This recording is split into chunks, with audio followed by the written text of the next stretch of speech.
Le jaune, ce n'est pas juste une couleur, non, c'est un véritable signal, un message que notre cerveau, figurez-vous, décode bien avant qu'on ait le temps d'y penser. Alors on va décrypter ensemble ce que cette couleur si particulière révèle vraiment sur la personne qui la porte. On a tous déjà vécu cette scène, pas vrai? On est dans une foule et tout d'un coup, notre regard est attiré par un simple t-shirt jaune. Mais pourquoi? Est-ce que c'est juste une affaire de goût ou est-ce qu'il y a quelque chose de plus profond, de plus instinctif là-dessous?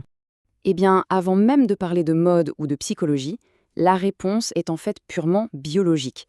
C'est quelque chose qui est câblé au plus profond de notre cerveau et même dans la structure de nos yeux. Allez, on regarde ça de plus près. Ok, commençons par le commencement. La réaction purement scientifique.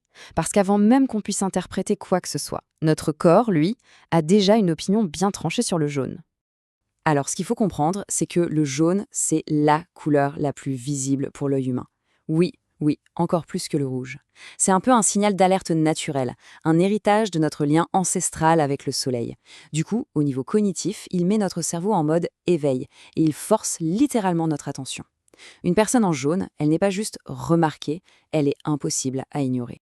Bon, maintenant qu'on sait que le jaune est un aimant à regard, voyons un peu ce qu'il communique une fois qu'il a capté cette attention.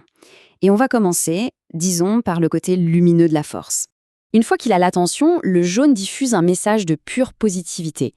Il évoque la joie, l'enthousiasme, la chaleur. En gros, porter du jaune, c'est se présenter au monde comme quelqu'un d'accessible, de sociable. C'est une couleur qui appelle à la connexion, tout simplement. Mais ce n'est pas tout. Au-delà du côté social, le jaune touche aussi à l'intellect. En psychologie des couleurs, on l'associe à la vivacité d'esprit. Vous savez, la curiosité, la pensée qui fuse, l'originalité. Donc, porter du jaune peut aussi projeter une image de créativité et de dynamisme intellectuel. Mais attention, comme tout signal qui tape fort, le jaune est une arme à double tranchant. Après la lumière, eh bien vient l'ombre.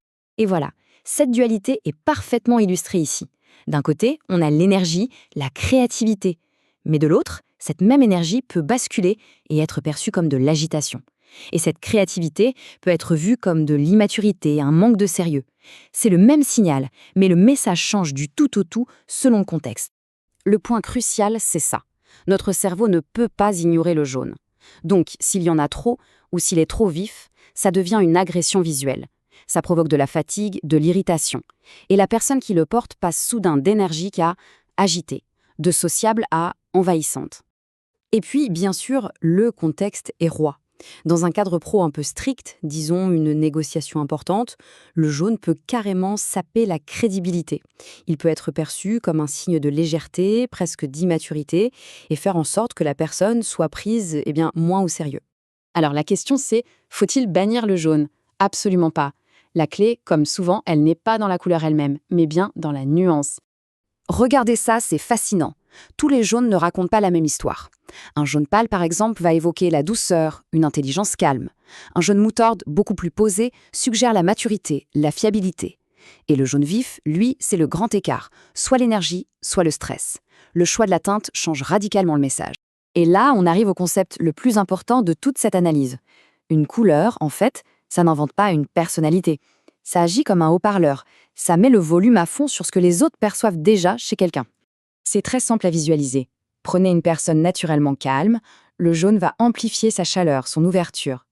Maintenant, sur une personne déjà perçue comme un peu nerveuse, il va accentuer l'agitation. Si la personne a confiance en elle, le jaune la rend charismatique. Si elle doute, il risque de trahir son inconfort. Et ça, c'est une distinction essentielle. Contrairement au rouge ou au noir qu'on associe souvent au pouvoir, à la dominance, le jaune n'est pas une couleur d'intimidation. Son rôle à lui, c'est de créer du lien, d'exprimer de la chaleur. Il attire, mais il n'écrase pas. Alors si on devait résumer tout ça, quel est le message final envoyé par une personne qui choisit de porter du jaune? Pour être sûr de bien l'utiliser, voici quelques conseils pratiques. D'abord, on peut l'utiliser par touche, plutôt qu'en total look. Ensuite, privilégier des nuances plus douces, comme le moutarde ou le pastel. Et enfin, peut-être le réserver pour des contextes où la créativité et le lien sont plus importants que l'autorité formelle. Finalement, cette citation résume tout à la perfection. Porter du jaune, c'est une déclaration d'intention. C'est affirmer sa présence et son ouverture au monde, aux autres, avec toute l'énergie que ça implique. Au fond, le jaune nous rappelle une chose simple. Chaque couleur que l'on porte est un message envoyé au monde. Alors la vraie question, c'est peut-être celle-ci. Aujourd'hui, quelle histoire nos vêtements vont-ils bien pouvoir raconter pour nous?